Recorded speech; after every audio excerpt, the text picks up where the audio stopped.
So, Mayan-inspired baked whole fish. This is a black cod, which is a delightfully fatty and moist fish. It's also forgiving, so that it comes out good, even if you cook it over or a little under. It's a very wonderful fish. So what we are doing here, that is Mayan-inspired, is we are using a red recado paste, which is made with annetto seeds, and it's common to the Yucatan Peninsula. And we are using some Mexican pink onion, which is a pickled red onion.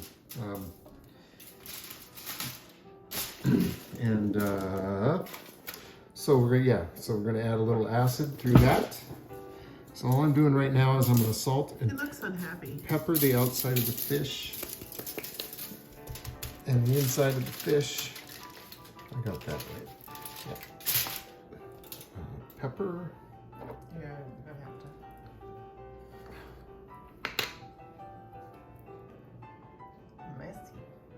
to. Messy. Oh, this is only the beginning.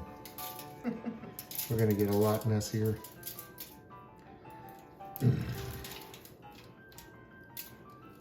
So, if I were a Mayan cook and I were doing this, I would be using banana leaves. Oh, to wrap it up? Yeah, Wow. and I have ordered banana leaves and had them delivered to Arcata before for a very special day. Some of you may remember. My birthday? Yeah, we had a Hawaiian themed party and I imported some banana leaves and pomfrons. But I didn't have time for that this time, or I might have done it. If I do this for an occasion, maybe. All right, so there we go. We're salted and peppered. Now we rinse our hands. So I have here a half cup of orange juice and the juice of 2 limes. I'm going to add to it a tablespoon of apple cider vinegar,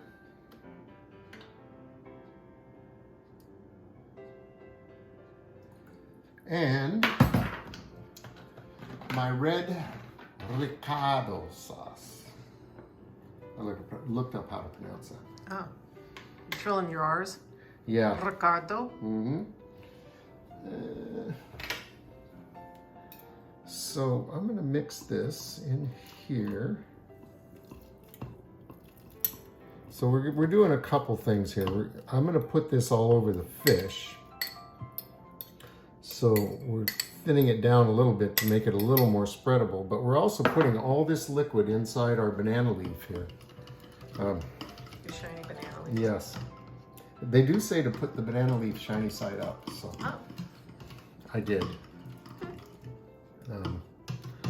All right.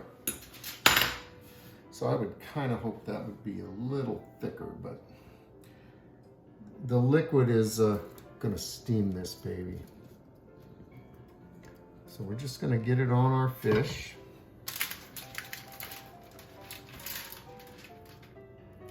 And in our fish.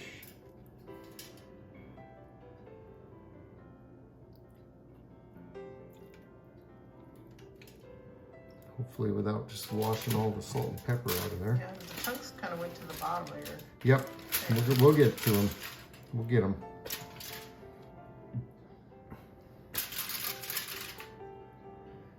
So this fish is actually a little large for our cooking utensils. Oh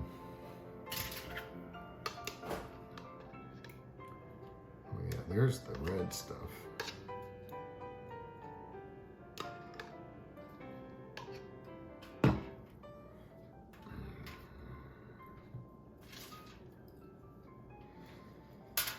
I'm just trying to really get this spread about here. See if I can get some more inside. It just seems like a lot of liquid to me, but it needs to have that liquid to steam, so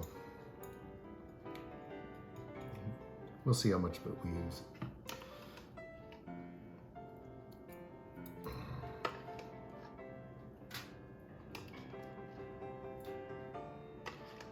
All right. So this will be an interesting flavor. It's not at all an American sort of flavor.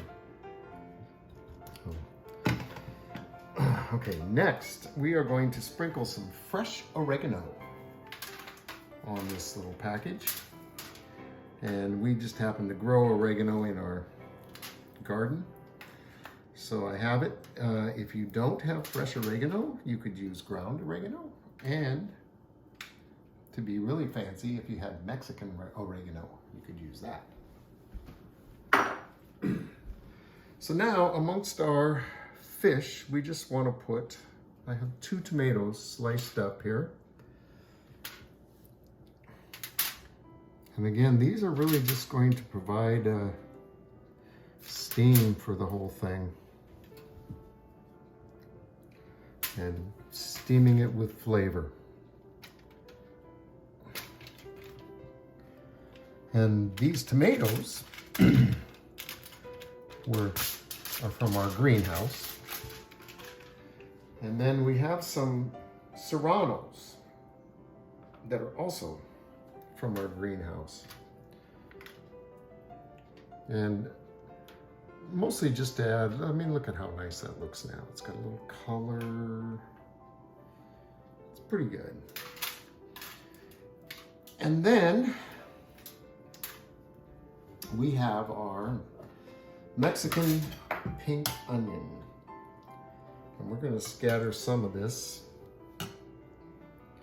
over the whole thing.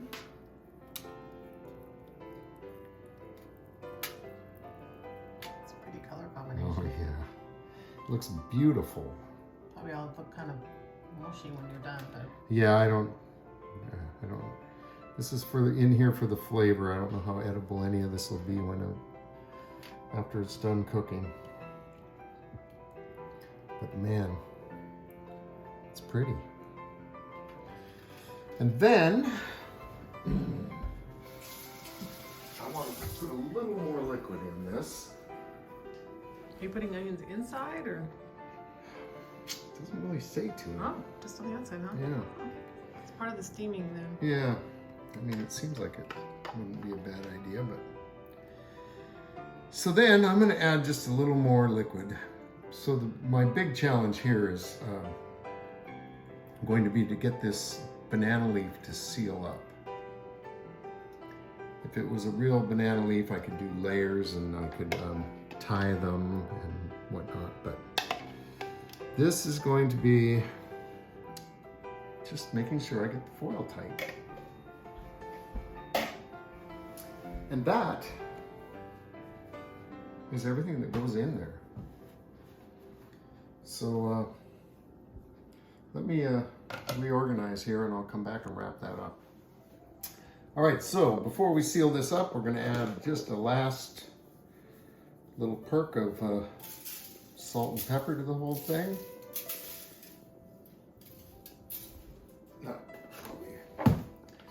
More than plenty. Yeah, I better do. Yeah, it won't come out in a clump. Yep. So we just, making sure we get the seasoning on here. We're gonna put this into a 400-degree oven. Another way to do it is to cook it over coals. And that would actually be more traditional. However, our barbecue is sealed up for the winter and we're not gonna unbury it just for this. So. Plus it's not coals. No, it's not coals. coals. Fire would be. It's really cold out right now. Yeah. It's not barbecue weather. Soup weather.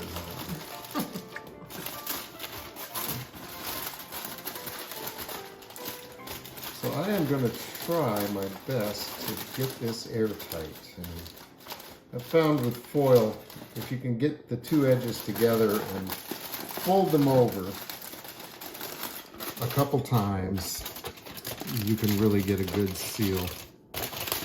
So, put them together. Get it folded over once, all the way down. And then I got to seal up the end.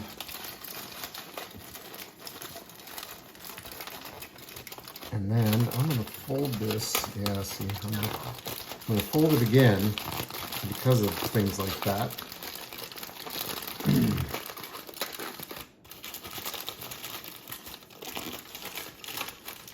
I'm pretty confident because the trick is that partway through cooking, I have to flip this whole thing over. Well, that's gonna be tricky because you have like a seam on the other side, don't you? And a seam on this side. Oh, were you able to fold the other side? Oh yeah. Oh, okay. Oh yeah, that's a tight seam. Okay. Look at that. Yeah, that's nice. Yeah. Okay. Should be good. That one was engineered before the fish went in, so it was easier.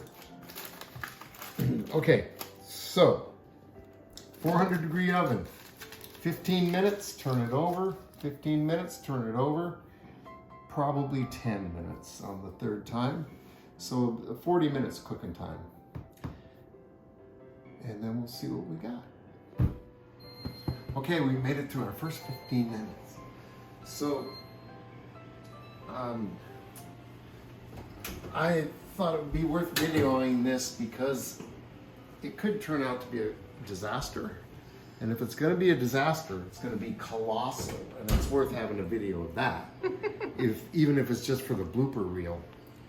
But, and I also am not doing this on top of the stove because Kelly would really rather not, if this is a disaster, she'd rather not have to clean it out of the stove. It'd just be a puddle here. You know me so well. So here we go. Oh, I probably should be helping you. It's a little hot. Nothing disastrous about that. No, it worked. Okay, so 15 minutes here and then we'll flip it again. That was 15 already? Yep. Okay. Time flies when you're having fun, doesn't it? Yeah. Time of my life. All right, our timer's going off. Our fish is ready to flip again. Don't fish flip around anyway? Well, not dead ones, but oh, it leaked. Uh-oh. Oh yeah, probably from when you... But look, not too much. We're still all right. Oh, maybe you can squish something down. Oh, be careful when No, you flip see, it over. it's on the other side. It's on the top. Yeah. Be careful it doesn't hit you. I don't know if I can grab it this time. Sure I can. Yeah, you can do it. I got grabbers. Oh boy. Let's go slow.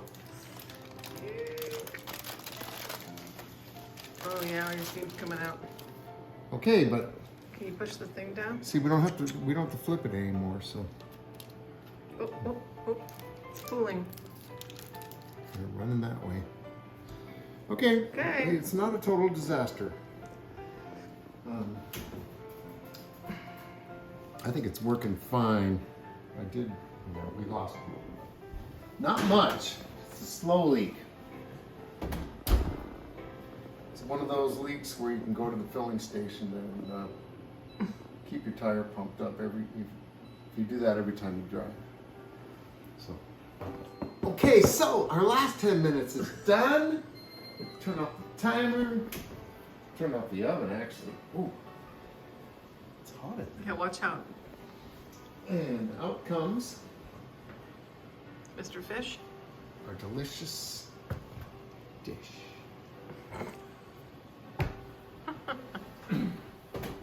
Where's Baldwin when you need him? So anyway, I will slowly open this package to let steam escape without burning my hands. For your eyeballs.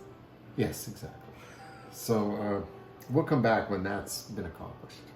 All right, so we're opening this up, and I can see why it leaked because it's really not hard to get it apart. I like that juice right there to leak into somewhere instead of out onto the counter, but it doesn't want to. There we go. That's still gonna be a little funky. Oh, that's yeah, it hot. might be worth letting it sit for... We let it sit for a little while already. Okay, so now we're pretty much, we've exposed all the edible parts. Man, she's a beauty. So one thing about whole fish, you always know that right under this, the way this is attached to the body is a lot of bones. So what we're gonna do, and I really should have done this before I baked it. I should have put these cuts in it. You cut all the way down to the bone, and it makes it so much easier to get at your fish later. And you do that on both sides, and I mean, it's a good thing to do. I didn't, so there you have it. I didn't want to say anything because I was unsure if that would be like, I know what I'm doing, or, oh, I forgot. So now, I got these colorful plates because somehow they sort of reminded me of Mayan culture and Mexico. Oh, yeah, look at that. It's coming in, Whoa. taking a big old slice Yeah, off nice. of there. There's some bones, but you know. I think most of the bones got left behind. Oh, you don't want that. This fish is really one of the moistest. Yeah. This and super forgiving. sea bass is the other one that's just really oily and delicious. I don't want to go against the bones though.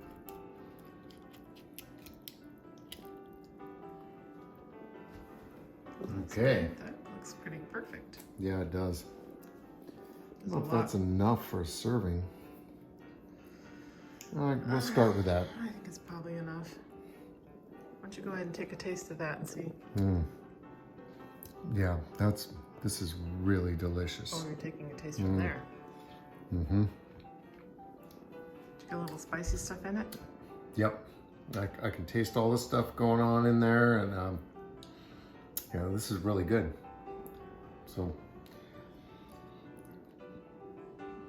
thanks for watching Two Cooks in the Kitchen, and we'll see you next time.